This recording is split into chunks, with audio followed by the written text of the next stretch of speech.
2024년 기출문제, 문제풀이 시작하도록 하겠습니다. 1번, 상법 제663조 보험계약자 등의 불이익 변경 금지에 관한 설명으로 옳은 것은? 3번이죠. 판례는 기업보험과 가계보험을 구분하는 기준을 보험계약자의 종류에서 구하고 있다. 그렇죠. 1번, 보험계약자가 보험증권 멸실로 인하여 증권의 재교부를 청구하는 경우 증권 작성의 비용을 보험자가 부담하는 약관 조항은 보험계약자 등의 불이익 변경 금지에 해당한다. 아니죠.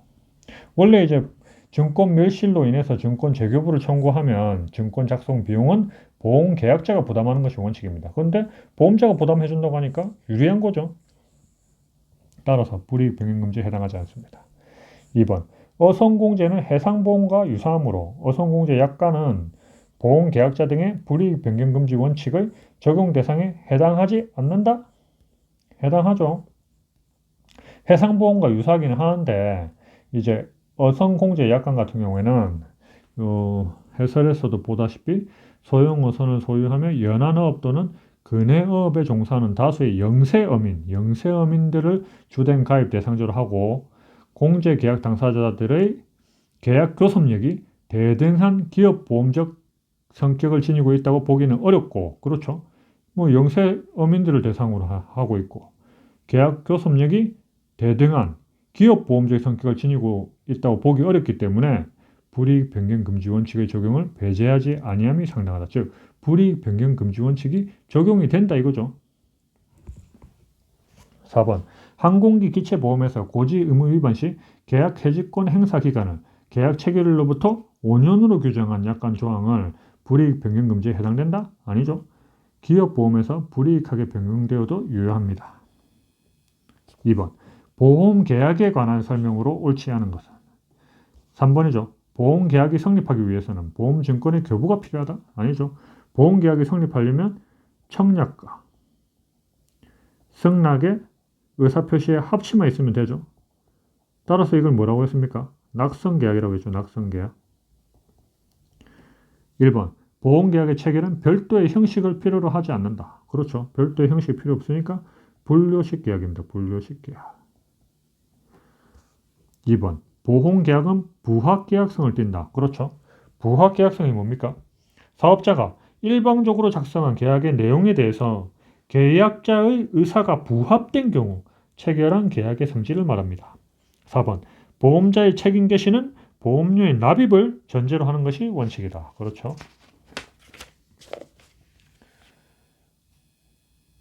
3번, 보험의 목적에 관한 설명으로 옳지 않은 것은? 3번이죠. 지식재산권은 손해보험의 대상이 될 수 없다. 손해보험의 대상은 어떤 겁니까? 이 해설에 보시면 상법 제665조 손해보험계약의 보험자는 보험사고로 인하여 생길 피보험자의 재산상 손해를 보상할 책임이 있다 했죠. 재산상 손해를 보상할 책임이 있다. 즉 지식재산권 역시 재산권의 일종이므로 손해보험의 대상이 되는 겁니다. 1번, 개별 물건과 집합 물건은 보험의 목적이 될 수 있다. 그렇죠. 2번, 인보험에서 피보험자는 자연인이어야 한다. 그렇죠. 인보험은 사람의 생명, 신체를 대상으로 하잖아요. 따라서 자연인이어야 되겠죠. 4번, 보험의 목적은 보험사고의 대상을 의미하므로 보험계약을 체결하는 목적과는 구별된다. 그렇죠. 4번, 소급보험에 관한 설명으로 옳은 것은? 4번, 소급보험은 보험계약의 성립 이전에 일정한 시기를 보험기간의 시기로 한다. 그렇죠. 이날 보험계약이 성립을 했습니다. 그리고 어느 날 소멸을 하겠죠. 이때가 보험계약기간입니다. 보험계약기간. 성립부터 소멸 때까지. 그럼 성립 이전에 일정한 시기까지 보험기간으로 하는 것이 소급보험입니다. 즉, 이 일정 시기부터 소멸될 때까지 이 기간을 보험기간이라고 하죠. 보험기간이 뭡니까? 보험자가 책임을 부담하는 기간입니다. 책임을 부담하는 기간. 이렇게 보시면 보험기간이 보험계약기간보다 더 장기죠. 1번, 보험계약자가 소급기간 내에 사고가 발생한 것을 알고서 보험계약자가 사고가 발생한 것을 알고서 계약을 체결한 경우라도 알면서 계약을 체결했대요. 사고가 발생한 거. 이건 무효죠.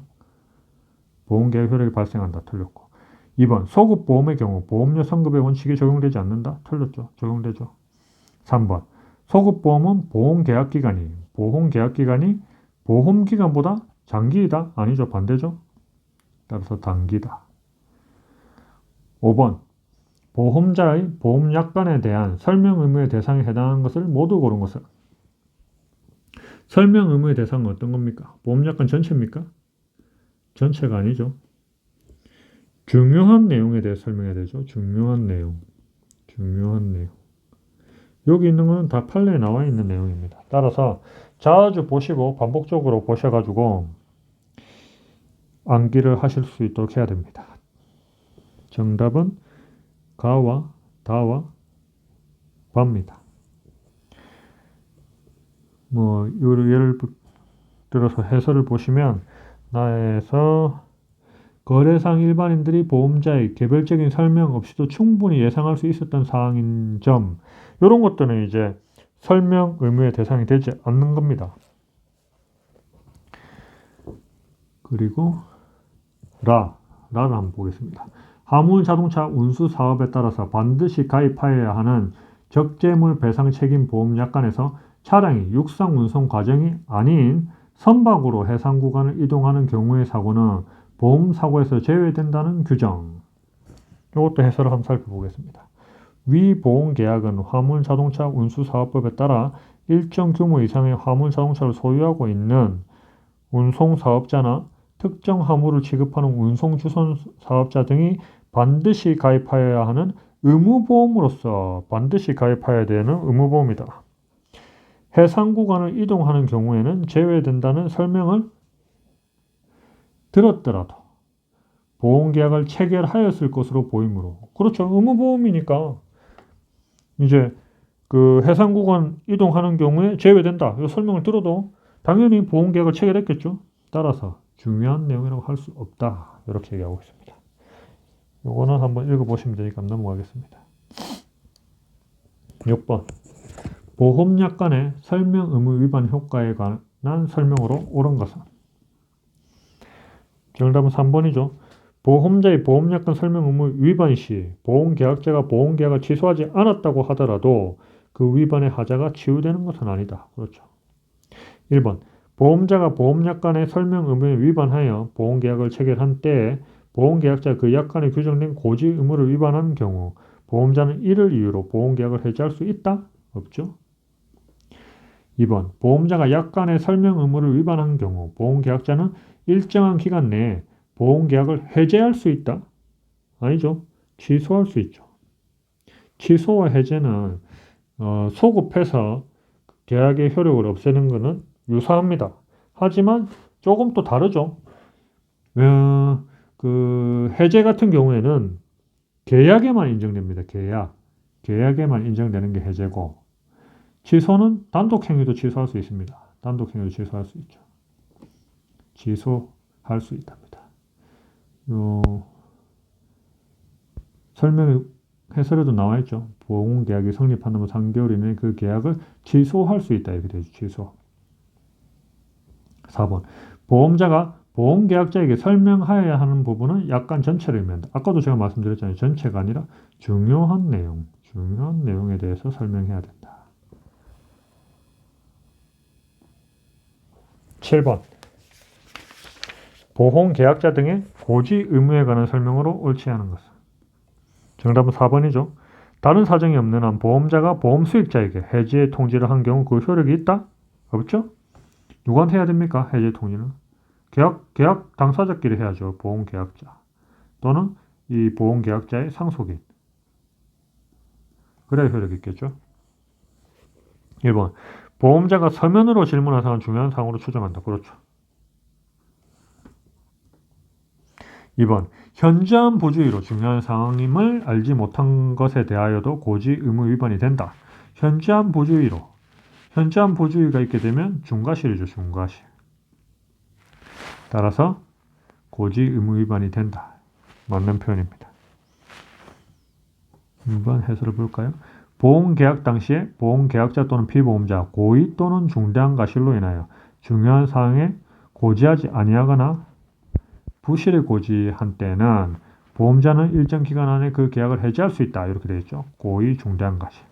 여기서 중대한 과실은 뭐라고 됐습니까? 현저한 부주의로 중요한 사항의 존재를 몰랐거나 중요성 판단을 잘못하여 그 사실이 고지하여야 할 중요한 사항임을 알지 못한 것을 의미하고 이렇게 되어 있잖아요. 결국은 중대한 과실, 현저한 부주의죠. 3번. 고지 의무 위반으로 인하여 해지하는 경우 임보험자는 보험 수익자를 위하여 적립한 금액을 지급해야 된다. 그렇죠. 8번. 보험료의 감액 또는 증액 청구에 관한 설명으로 옳은 것은 3번이죠. 보험기간 중에 사고 발생의 위험이 현저하게 변경 증가된 경우에는 보험자는 그 사실을 안날로부터 1월 내에 보험료의 증액을 청구할 수 있다. 그렇습니다. 1번. 보험기간 중 특별하게 예기된 위험이 소멸한 경우라도 보험계약자는 보험료 감액을 청구할 수 없다. 있죠. 소멸했으니까. 2번. 손해보험계약에서 보험금액이 보험가액을 현저하게 초과하거나 보험가액이 보험기간 중에 현저하게 감소된 경우 보험계약자만이 보험료의 감액을 청구할 수 있다. 아니죠. 보험자도 할 수 있죠. 보험자도. 4번. 보험사고가 발생하기 전에 보험계약자는 언제든지 보험료의 감액을 청구하거나 보험계약을 해지할 수 있다. 보험사고 발생하기 전에 언제든지 보험계약을 해지할 수가 있죠. 감액을 청구한다. 이런 소리는 없고. 9번. 보험계약자 보험계약상 보험료의 지급 지체의 효과에 관한 설명으로 옳은 것은 1번이죠. 해지 예고부 최고는 보험료의 부지급을 정지 조건으로 하여 미리 해지의 의사표시를 하는 것이다. 이렇게 되어 있죠. 정지 조건이 뭡니까? 어떤 조건이 성립이 되면 법률 행위의 효력이 발생하는 조건입니다. 뭐 예를 들어서 대학에 합격하면 차를 한 개 사줄게. 이런 거죠. 2번. 보험료의 지급기일이 도래하기 전에 보험료의 지급에 관한 안내장을 보험계약자에게 보내는 것은 상법상 최고로서의 효력이 있다? 아니죠. 상법상 최고로서의 효력이 있으려면 변제기 후에 해야 됩니다. 3번. 해지 예고부 최고를 일반 우편으로 송부하는 것으로 그 우편물이 보험계약자 측의 주소지에 도달하였다고 추정할 수 있다? 추정할 수 없죠. 여기 해설에서도 보시면 보통 우편의 방법으로 발송되었다는 사실만으로는 도달하였다 추정할 수 없고 이렇게 되어 있죠. 4번. 계약이 성립한 후 보험계약자가 제1회 보험료를 미지급한 경우 이를 이유로 계약을 해지하기 위해서는 이행의 최고를 요구를 한다? 그런 건 없죠? 상법 650조 제1항 보험계약자는 계약 체결 후 지체 없이 보험료의 전부 또는 제1회의 보험료를 지급하여야 되고 보험계약자가 이를 지급하지 아니하는 경우에 다른 약정이 없는 한 계약 성립 후 2월이 경과하면 그 계약은 해제된 것으로 본다. 이렇게 되어 있잖아요. 따라서 해제하기 위해서 이행의 최고가 필요가 없다. 최고, 돈 달라. 이렇게 독촉하는 거죠. 이렇게 필요가 없다 이 말이죠. 10번. 타인을 위한 보험계약에 관한 설명으로 옳은 것. 3번. 보험계약자가 보험료의 지급을 지체한 때에는 보험수익자는 그 권리를 포기하지 아니하는 한 보험료를 지급할 의무가 있다. 그렇죠. 1번. 타인을 위한 보험계약의 경우 타인은 보험계약자의 동의 없이는 보험금 청구권을 행사할 수 없다? 아니죠. 있죠. 2번. 타인을 위한 손해보험의 경우 타인의 위임이 없는 때에는 보험계약자는 이를 보험자에게 고지하지 않아도 된다? 고지해야 되죠. 그리고 만약에 고지가 없는 때에는 타인이 그 보험계약이 체결된 사실을 알지 못하였다는 사유로 보험자에게 대항하지 못합니다. 4번. 타인을 위한 임보험의 경우 그 타인을 구체적으로 특정해야 된다? 그렇지 않죠. 상법 639조에 의하면 보험계약자는 특정 또는 불특정 타인을 위하여 보험계약을 체결할 수 있고 즉 불특정할 수도 있습니다. 뭐 예를 들어서 상속인 또는 뭐 배우자 이렇게 불특정할 수 있습니다.